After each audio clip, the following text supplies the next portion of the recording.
Good morning बच्चों। आज हम लोग हिंदी ग्रामर में शब्द विचार पढ़ेंगे। चैप्टर 3 है। शब्द की परिभाषा आपको जो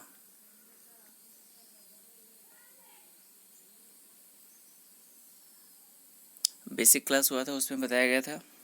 इसमें है सबसे पहले शब्द।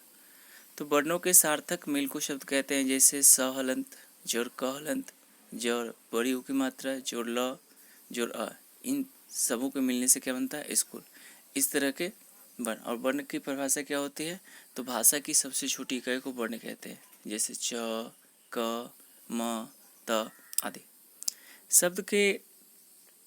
शब्द को कुछ आधारों पे बांटा गया है। शब्द को 4 आधारों पे बांटा गया है। उन 4 आधारों में पहला है उत्पत्ति के आधार पर, दूसरा है रचना के आधार पर, तीसरा है प्रयोग के आधार पर, चौथा है अर्थ के आधार पर।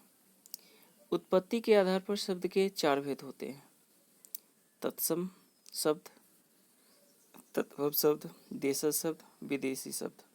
अब इस उत्पत्ति के आधार पर भेदों की परिभाषा हम लोग देखेंगे। पहला है तत्सम शब्द।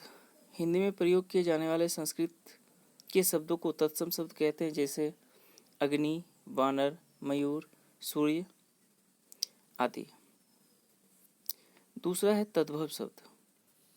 संस्कृत भाषा के ऐसे शब्द जिनका हिंदी में रूप बदल जाता है उसे तद्भव शब्द कहते हैं, जैसे मोर, आग, बंदर, सूरज आदि। तीसरा है देशज शब्द। हिंदी भाषा के अपने शब्द देशज कहलाते हैं, जैसे लोटा, पगड़ी, लकड़ी आदि। चौथा है विदेशी शब्द।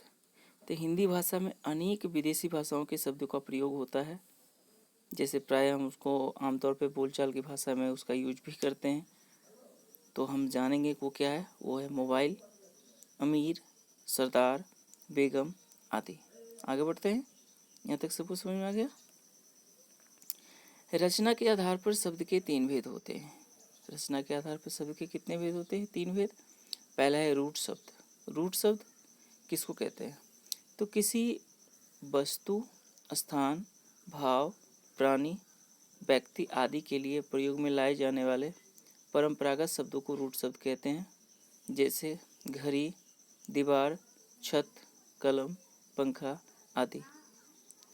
अब एक यहाँ पे नोट में हो जाएगा कि रूट शब्द क्या, कि इन शब्दों के टुकड़े करने पर जिसका कोई अर्थ नहीं निकलता है। जैसे अगर हम घड़ी का टुकड़ा यानी कि उसको अलग अलग करते हैं तो घ और री, तो न घ से कोई शब्द बनता है, न री से कोई उसका अर्थ होता है, न घ का कोई अर्थ होता है, न री का कोई अर्थ होता है। तो अभी हम बताया ना नोट में, इन शब्दों के टुकड़े यानी कि उसको अलग अलग करने पर उसका कोई अर्थ नहीं निकलता है। आइए हम लोग देखते हैं दूसरा यौगिक शब्द। 2 या 2 से अधिक शब्दों से बने शब्द को यौगिक शब्द कहते हैं, जैसे हिमालय। हिमालय किससे बनता है? हिम और आलय से। देवदूत किससे बनता है? देव और दूत से। बैलगाड़ी किससे बनता है? बैल और गाड़ी।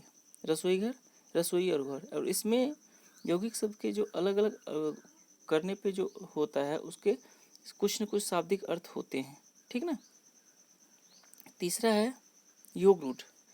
ऐसे शब्द जो परंपरा से किसी विशेष अर्थ में प्रयोग किए जाते हैं उसे योग रूट कहते हैं, जैसे 10 मुख, 10 मुखों वाला, पीताम्बर, पीला वस्त्र धारण करने वाला, नीलकंठ, नीला है कंठ जिसका आदि। अब आगे है प्रयोग के आधार पर। तीसरा जो है वो प्रयोग के आधार पर शब्द के 8 भेद होते हैं। उसमें संज्ञा, सर्वनाम, विशेषण, क्रिया, क्रिया विशेषण, समुच्चय बोधक। देखो अब यहाँ पे कह छूट गया है, ठीक ना। समुच्चय बोधक पढ़ेंगे, संबंध बोधक और विस्मयादि बोधक, ठीक ना। इसकी चर्चा हम लोग अगले चैप्टर में, चैप्टर वाइज है आपके बुक में, ये सारे चैप्टर को हम बारी बारी से पढ़ेंगे बाद में, आपके बुक में है। अर्थ के आधार पर शब्द के भेद हैं, जिसको हम लोग प्राय पढ़ते भी हैं, शायद आपको पता भी होगा। जैसे पर्यायवाची शब्द है, विलोम शब्द है, अनेक शब्दों के एक शब्द है, अनेकार्थी शब्द है और श्रुति सम भिन्नार्थक शब्द है। तो इन सब के बारे में समझ में आ गया होगा। तो सबको वीडियो ध्यान से देखना है। वीडियो ध्यान से देखने के बाद समझना है। फिर मैं पीडीएफ भेजूंगा तो उसको शेयर कर लेना है। घबराना नहीं है। एक बार 2 बार, कम से कम 2 बार जरूर वीडियो सुनना है, ठीक ना। Thank you.